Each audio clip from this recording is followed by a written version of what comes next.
Hello students and welcome again to my channel. So students, जिस तरह तुहानू पता ही है कि असीं फस्ट चैप्टर जिहड़ा कर रहे हैं। सो लास्ट टॉपिक इस फस्ट चैप्टर का अज साडे कोल हैगा आ कंबीनेशन ऑफ सैल्स। ठीक है भी सैल्स नू आपां किस तरह कंबाइन कर सकते हैं और सैल्स नू कंबाइन करन दा परपज़ की आ। सो सैल्स जिहड़े की आ उन्हां विचों जिहड़ा आपां थोड़ा ही करंट एक सैल दे विचों ड्रा कर सकते हैं। जे आपां सैल्स नू जिहड़ा इस तरीके दे नाल आपस विच कंबाइन करिए कि उन्हां विचों सानू जिहड़ा की है ज़्यादा जिहड़ा करंट वो मिल सके। ठीक है स्टूडेंट्स। सो कई सर्किट इहो ਜਿਹੇ ਹੁੰਦੇ ਆ ਜਿਨ੍ਹਾਂ ਵਿੱਚ ਸਾਨੂੰ ज़्यादा करंट की लोड़ ਹੁੰਦੀ ਆ। ਇਸ ਕਰਕੇ ਆਪਾਂ ਸੈਲਸ ਨੂੰ ਆਪਸ ਵਿੱਚ ਕੀ ਕਰਦੇ ਆ, ਕੰਬਾਈਨ ਕਰਦੇ ਆ। ਠੀਕ ਹੈ, ਤਾਂ ਜੋ ਸਾਨੂੰ ਵੱਧ ਤੋਂ ਵੱਧ ਜਿਹੜਾ ਕਰੰਟ ਉਹ ਮਿਲ ਸਕੇ। ਸੋ ਦੋ ਤਰੀਕੇ ਆਪਣੇ ਕੋਲ ਹੈਗੇ ਆ ਜਿਨ੍ਹਾਂ ਦੇ ਨਾਲ ਆਪਾਂ ਸੈਲਸ ਨੂੰ ਕੰਬਾਈਨ ਕਰ ਸਕਦੇ ਆ। ਪਹਿਲਾ ਜਿਹੜਾ ਤਰੀਕਾ ਹੈਗਾ ਉਹ ਹੈਗਾ ਸੀਰੀਜ਼ ਕੰਬੀਨੇਸ਼ਨ। ਠੀਕ ਹੈ, दूसरा parallel combination. So one by one आप इन्हों स्टडी करांगे। सो सब तो पहला आप स्टडी करांगे सीरीज़ कंबीनेशनस दे विच जिहड़ा आपां सैल्स नूं किस तरह कंबाइन कर सकते हैं। सो पहला जिहड़ा अपने को आ गया सीरीज़ कंबीनेशन। ठीक है स्टूडेंट्स। सो सीरीज़ कंबीनेशन में सैल्स किस तरह ज्वाइन करते हैं। आ देखो सैल का सिंबल की हुंदा आ, एक आपां वड्डी लाइन जी ड्रा करी दी आ, एक छोटी लाइन ड्रा करी दी आ। तो दो लाइना आप ड्रा करते हैं, पैरलल लाइना ड्रा करते हैं जिहदे विचों एक लाइन जी छोटी हुंदी आ ते दूसरी लाइन जी की आ वड्डी हुंदी आ। ठीक है स्टूडेंट्स। तो जी वड्डी लाइन हुंदी आ उहनूं आपां पॉजिटिव टर्मीनल जिहड़ा कहने आ ते जिहड़ी अपने को छोटी लाइन हुंदी आ वो की हुंदी आ नैगेटिव टर्मीनल जिहड़ा सैल दा हुंदा आ। ठीक है स्टूडेंट्स। सो आपां इन्हां सैल्स नूं की करना, कंबाइन करना सीरीज़ विच। सो सीरीज़ विच किस तरह कंबाइन करांगे। देखो इहदे नैगेटिव जिहड़ा पहले सैल दा नैगेटिव उहनूं दूजे सैल दे पॉजिटिव दे नाल आपां अटैच कर दिंदे आ। फिर दूजे सैल दा नैगेटिव जिहड़ा हुंदा उहनूं आपां तीसरे सैल दे पॉजिटिव दे नाल अटैच कर दिंदे आ। ठीक है, इस तरह तीसरे सैल का नैगेटिव वो असीं चौथे सैल के नाल अटैच कर दिंदे आ। इस तरह जिन्ने मर्जी आपां सैल्स नूं अटैच कर सकते हैं सीरीज़ कंबीनेशन दे विच। ठीक है। तो ये अपने को पॉजिटिव नैगेटिव जिहड़े टर्मीनल्स आ गए। ओके स्टूडेंट्स, समझ लगी। सो इन्हां सारियां दी EMF कितनी हैगी आ, ई पहले दी भी ई दूजे दी भी। इस तरह अपने को ये सैल्स जिन्ने भी अटैच होए आ सीरीज़ कंबीनेशन दे विच सारियां दी EMF कितनी हैगी आ, ई दे बराबर आ। ठीक है। सो इनू आपां एक्सटर्नल रजिस्टेंस दे नाल अटैच कर दिंदे आ, लोड अप्लाई कर दिंदे आ इस सर्किट दे विच। एक्सटर्नल रजिस्टेंस कितनी, आर, कैपीटल आर आप लै लें एक्सटर्नल सर्किट जिहड़े विच उहदे विच आपां रजिस्टेंस एक्सटर्नल रजिस्टेंस उहनूं कंसीडर कर लें। ठीक है स्टूडेंट्स। सो करंट पॉजिटिव तो नैगेटिव वाले पासे फ्लो करूगा। सो पॉजिटिव तो नैगेटिव वाले पासे वो फ्लो करूगा। Okay students. सो हुण देखो टोटल अपने को EMF इस सर्किट दे विच कितनी हैगी आ। सपोज कर लो कि एक सैल दी EMF वो कितनी हैगी आ, ई दे बराबर। सो सीरीज़ कंबीनेशन दे विच अपने को एक सैल दी EMF ई हैगी आ। ये सपोज कर लो भी आ किन्ने आपां सैल्स अटैच कीते आ, N सैल्स सीरीज़ कंबीनेशन दे विच अटैच कीते आ। सो इन्हां N सैल्स दी अपने को EMF कितनी आ जाऊगी, N into E. Okay students. So series combination दे विच अपने को टोटल EMF कितनी आ जाऊगी, ये सारे कंबीनेशन दी N इंटू ई। ओके। तो हुण हरेक सैल दी इंटरनल रजिस्टेंस वो कितनी हैगी आ, स्मॉल आर। हरेक सैल दी इंटरनल रजिस्टेंस कितनी हैगी आ, स्मॉल आर आप कंसीडर कर लें। ठीक है। इस तरह ये सारियां जिहड़ियां इंटरनल रजिस्टेंसिस आ ये भी किस तरह अटैच आ, सीरीज़ विच अटैच हैगियां। ठीक है। तो सपोज कर लो कि एक सैल की जी इंटरनल रजिस्टेंस आ वो समॉल आर आ, ठीक है। तो सीरीज़ में सारिया रजिस्टेंस अटैच होण ते फिर अपने को total resistance, total internal resistance सारे सैल्स की, ठीक है, की करांगे total internal resistance, total internal resistance of cells किन्ने n cells, ठीक है। n cells आप इतने ले लेने ऑफ n cells किन्नी आ जाऊगी सारियां दी आप सीरीज विच जिहड़ी आ रजिस्टेंस प्लस कर देंगे अप टू n टाइम्स। तो अपने को इंटरनल रजिस्टेंस कितनी आ जाएगी n इंटू आर, ठीक है स्टूडेंट्स। पढ़िया सी ना कि सीरीज कंबीनेशन दे विच रजिस्टेंसिस किस तरह अटैच होंदियां आ। इफेक्टिव रजिस्टेंस कितनी आऊगी R1 plus R2 plus R3 up to so on up to Rn तक, ठीक है। तो हरेक सैल की जी इंटरनल रजिस्टेंस कितनी हैगी R आ n टाइम्स, सैल किन्ने आ n सैल्स आ, ठीक है। इस करके n टाइम्स जिहड़ा कि अपने को आ जाऊगी इंटरनल रजिस्टेंस ऑफ सैल। तो एक दी अपने को इंटरनल रजिस्टेंस R आ गई, सो सारियां नूं आपां प्लस कर देंगे, कितनी रजिस्टेंस आ जाऊगी टोटल सारे सैल्स की इंटरनल रजिस्टेंस कितनी आ जाऊगी n into R। Okay students, समझ लगी क्यों? क्योंकि जिहड़ियां इंटरनल रजिस्टेंस आ वो भी कादे विच आ सीरीज विच आ। ओके सो नैक्सट देखो जे अपने को इंटरनल रजिस्टेंस सैल्स की एन आर आ जाती है तो फिर टोटल रजिस्टेंस सारे सर्किट की कितनी आऊगी। तो total resistance of the circuit, total resistance of the circuit कितनी होगी दैट इज इक्वल टू देखो external resistance R plus internal resistance total कितनी है एन आर। तो आ एन आर सारी ते आ जिहड़ी अपने को आर ये भी दोनों की होणगियां सीरीज विच होणगियां, इस करके अपना दोवां नूं की कर दिता प्लस कर दिता। टोटल जिहड़ी रजिस्टेंस आ गई सारे सर्किट दी कितनी R plus N R. Okay students, समझ लग गई इन्नी। हुण देखो अगे करंट कितना ही विड्रा करांगे, हुण इस सर्किट विचों कितना करंट फ्लो होगा that will be equal to जिहदे बराबर टोटल EMF, जिन्नी EMF इस सर्किट दे विच हैगी आ, ठीक है। सैल्स दी EMF आ गई टोटल वो डिवाइडेड बाय टोटल रजिस्टेंस, ठीक है स्टूडेंट्स। तो टोटल EMF कितनी आपां कैलकुलेट की N into E, total EMF आ गई N into E divided by total resistance कितनी है सारे circuit the R plus N are के बराबर। तो इन्ना करंट जिहड़ा वो फ्लो करूगा इस सर्किट दे विचों। ओके स्टूडेंट्स, हुण देखो इहदे अगों स्पैशल केस आ जाते हैं। Special case, special case first special case जिहड़ा की आ जदों आर प्लस एन आर दे विच तुसीं देखोगे ये दो चीज़ां आ, एक एक्सटर्नल रजिस्टेंस आ ते एक इंटरनल रजिस्टेंस आ, ठीक है। इफ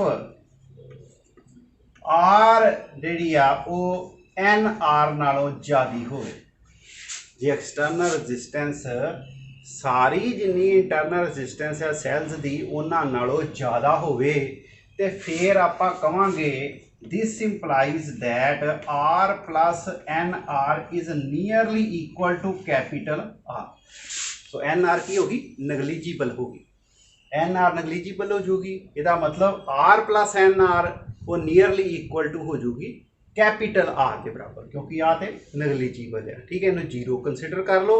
तो इस करके टोटल रजिस्टेंस कितनी आ गई सारे सर्किट की कैपिटल आर के बराबर आ जाएगी। इट मीनस जे आपां ये वैल्यू इत्थे करंट दे ਐਕਸਪ੍ਰੈਸ਼ਨ ਦੇ ਵਿੱਚ ਸਬਸਟੀਟਿਊਟ ਕਰਦੇ ਹਾਂ तो फिर अपने को करंट की वैल्यू कितनी आऊगी I is equal to NE divided by R plus NR की जगह के उत्ते की लिख लांगे capital R। Okay students, so इसका मतलब ये अपने को N times E divided by R। तो E डिवाइडेड बाय R मतलब एक सैल की EMF बटा रजिस्टेंस वो की शो करती पई कि current due to a single cell. इसका मतलब ये अपने को की आ जाऊगा N into current due to single cell.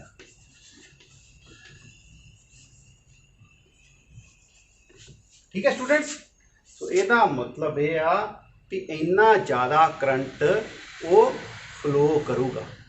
Okay students, इन्ना ज़्यादा करंट फ्लो करूगा N times the current due to a single cell. कि जिन्ना एक सिंगल सैल के द्वारा करंट प्रोड्यूस किया जाता है वह N टाइम्स करंट जिहड़ा प्रोड्यूस होगा सर्किट दे विच। ठीक है, जे अपने को एक्सटर्नल रजिस्टेंस इंटरनल रजिस्टेंस नालों ज़्यादा होगी। ठीक है, हुण सैकेंड केस देखते हैं। सैकेंड केस में की आ भी जे if R is very very less than NR। हुण देखो पहला R ज़्यादा सी, सो करंट ज़्यादा जिहड़ा आ रहा सी सर्किट विच। हुण एक्सटर्नल रजिस्टेंस घट गई इंटरनल रजिस्टेंस नालों। ठीक है, इंटरनल रजिस्टेंस वध गई। जे इंटरनल रजिस्टेंस वध गई इसका मतलब अहीं घट जिहड़ा करंट ड्रा करांगे सैल्स दे विचों। ठीक है, इत्थों तो पहली एक गल तो इत्थों ही आपां नूं पता लग जाती है कि जो इंटरनल रजिस्टेंस जिहड़ी वध जूगी सैल की तो फिर करंट उहदे विचों घट आपां ड्रा कर सकते हैं। ठीक है, हुण कितना जिहड़ा ड्रा कर सकते हैं वो आपां देखांगे एक्सप्रैशन के द्वारा। सो आई अपने को कितना आ जाऊगा I इज इक्वल टू किहदे बराबर आ NE divided by R plus NR। So R जिहड़ा कि बहुत छोटा हो गया, R नगलीजिबल हो गया अपने को एज कंपेयर टू NR दे। इसका मतलब R प्लस NR की हो जाऊगा नियरली इक्वल टू NR। ठीक है, सो N ते N कैंसल हो जाएंगे, ये अपने को E डिवाइडेड बाय R आ जाऊगा। E डिवाइडेड बाय R ये की शो कर रहा है कि इस अपने को current due to single cell. तो हुण ये अपने को करंट की आ रहा सिर्फ जिन्ना सिंगल सैल दे करके करंट प्रोड्यूस हुंदा आ उन्ना करंट आ रहा है। जे अपने को एक्सटर्नल रजिस्टेंस इंटरनल रजिस्टेंस नालों बहुत घट हो, यानी कि अंदरली सैल्स की रजिस्टेंस जे वध जाए तो फिर करंट बहुत आपां घट ड्रा कर सकते हैं उस कंबीनेशन ऑफ सैल विचों किन्ना क सिर्फ एक सैल जिन्ना। ठीक है स्टूडेंट्स, मैनूं उम्मीद है कि तुहानूं ये जिहड़ा कि पता लग गया होगा। ठीक है, जे वेखो रजिस्टेंस एक्सटर्नल ज़्यादा आ तो फिर आपां करंट उत्चों वध जिहड़ा ड्रा कर सकते हैं। जे एक्सटर्नल रजिस्टेंस घट गई इंटरनल रजिस्टेंस सैल्स की वध जाती है तो फिर current due to a single cell जिन्ना आपां ड्रा कर सकते हैं। ओके स्टूडेंट्स, तो ये सी अपने को सीरीज़ कंबीनेशन में सैल्स नूं आपां किस तरह कंबाइन कर सकते हैं उहदे रिजल्ट अपने को आ गए। सो नैक्सट अपने को हैगा आ पैरेलल कंबीनेशन दे विच। ठीक है स्टूडेंट्स, तो नैक्सट आपां देखिए। सो नैक्सट स्टूडेंट्स अपने को पैरेलल कंबीनेशन। पैरेलल कंबीनेशन दे विच सैल्स नूं आपां किस तरह ज्वाइन करते हैं। देखो पॉजिटिव ते नैगेटिव एक सैल के दो टर्मीनल्स हुंदे आ। तो सपोज कर लो कि अपने को M सैल्स आ,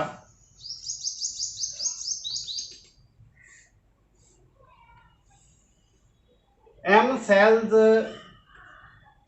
जिन्ने भी अपने को उन्हां दे पॉजिटिव टर्मीनल आ सारे आपां एक कॉमन पॉइंट दे उत्ते ज्वाइन कर लेने आ। ओके, ते जिन्ने नैगेटिव टर्मीनल आ उहदे वो आपां एक दूसरे पासे एक कॉमन पॉइंट दे उत्ते ज्वाइन कर देने। ठीक है स्टूडेंट्स, हरेक सैल दी EMF कितनी हैगी आ EMF, और हरेक सैल दी इंटरनल रजिस्टेंस कितनी आ स्मॉल r। M सैल्स आपां इस कंबीनेशन दे विच ज्वाइन कीते आ। सो पॉजिटिव टर्मिनल सारिਆਂ दे आपां एक रजिस्टेंस दे एक एंड वाले पासे ते नैगेटिव टर्मिनल सारिਆਂ दे आपां किहदे नाल जोड़ दिंदे आ रजिस्टेंस दे दूसरे एंड दे नाल। सो ये एक्सटर्नल रजिस्टेंस अपने को सर्किट विच आ गई कैपिटल R। ओके, सो करंट पॉजिटिव तो नैगेटिव वाले पासे थ्रू एक्सटर्नल रजिस्टेंस फ्लो करूगा, कितना I करंट फ्लो करूगा। ठीक है स्टूडेंट्स, समझ लग गई। तो हुण देखो पैरेलल कंबीनेशन दे विच टोटल EMF वो कितनी हुंदी आ E दे बराबर ही रहूगी। ठीक है, क्योंकि रजिस्टेंस दे अक्रॉस अपने को EMF हरेक द्वारा जिहड़ा वो कितनी अप्लाई की जा रही है E जिहड़ी अप्लाई की जा रही है हरेक सैल दे द्वारा जिहड़ी आ एक्सटर्नल रजिस्टेंस दे उत्ते अपने पोटेंशियल डिफरेंस कितना आ रहा है E ही पोटेंशियल डिफरेंस आ रहा है। ठीक है, सो इस करके टोटल EMF सारे सर्किट की कितनी होगी E दे बराबर। सो टोटल EMF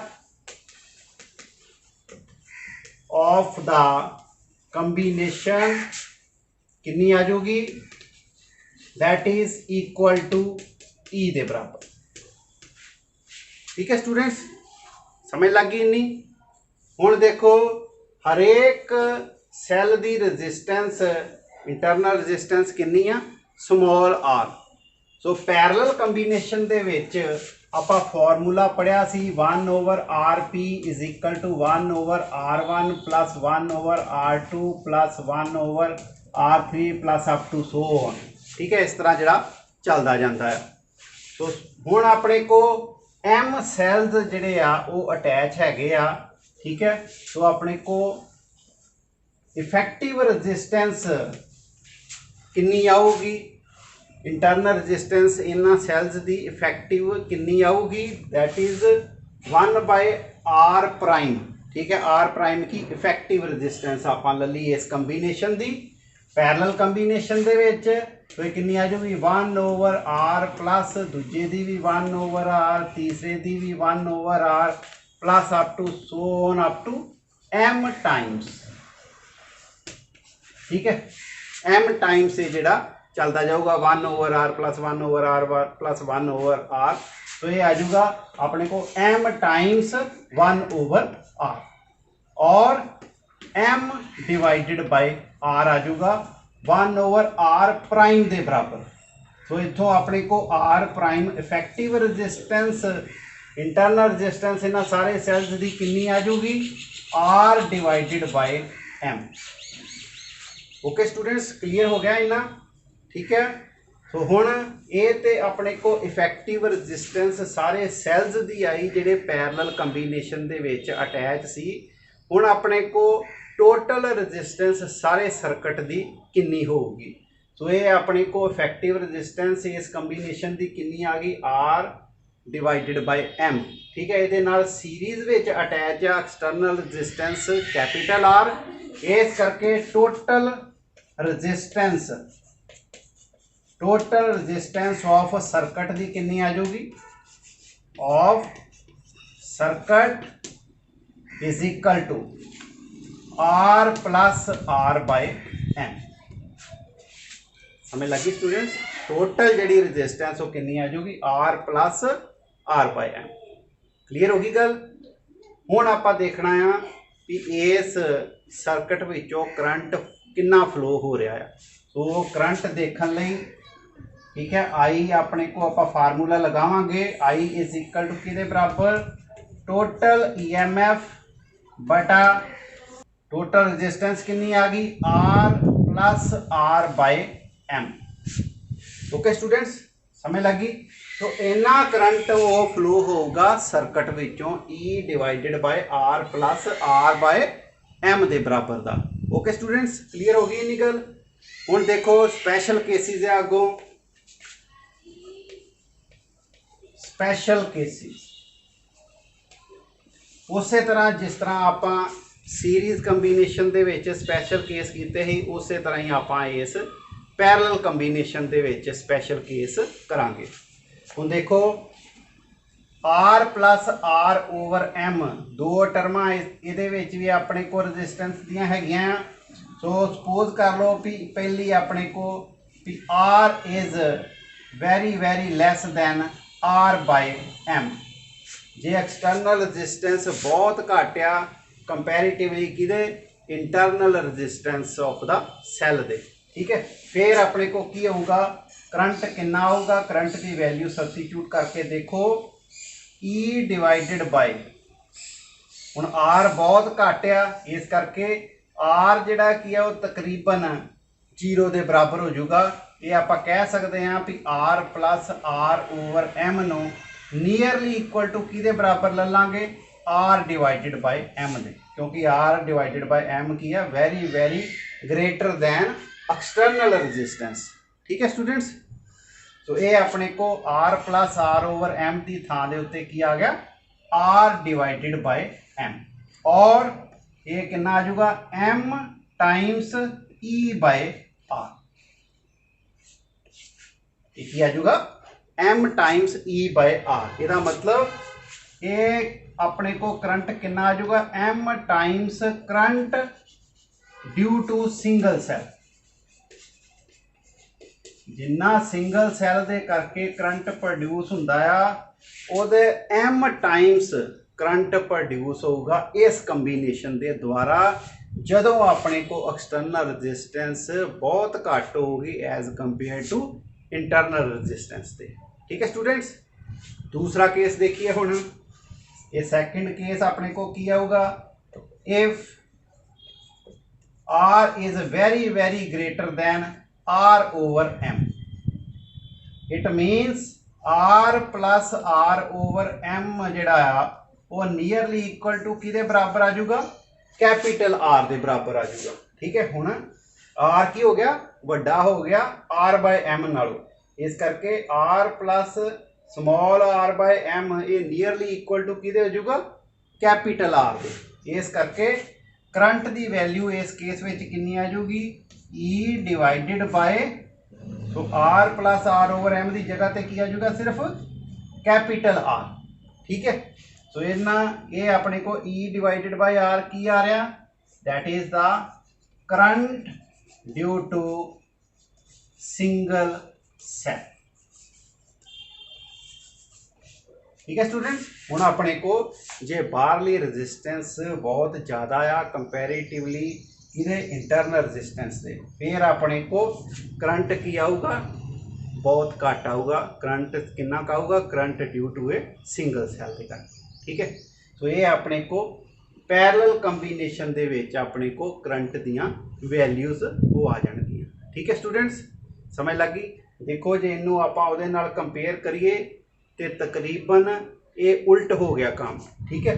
भी जदों अपने को रजिस्टेंस सीरीज़ विच थोड़ी ही, ठीक है, बाहरली रजिस्टेंस जिहड़ी घट सी, ठीक है, तो उत्थे अपने को करंट जिहड़ा की है ड्यू टू सिंगल सैल दे करके आउण दिया है, ठीक। पर इत्थे की आ गया M times current due to single cell.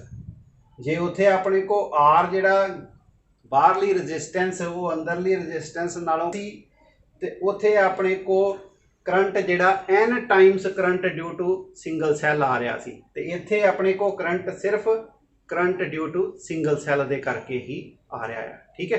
तो इन्हां ये दोनों केस आपस में की हो गए एक दूजे तो उल्ट हो गए, ठीक है स्टूडेंट्स।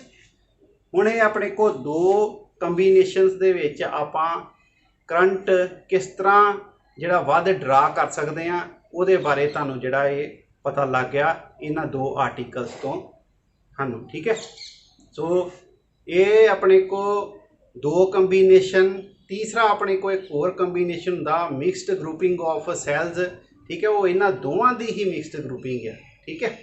ओके स्टूडेंट्स, हो ये अपने को सिर्फ दो ही हैगे आ वैसे, एक सीरीज़ कंबीनेशन में एक पैरल कंबीनेशन में, तीसरा इन्हां दा मिक्स ही हुंदा आ।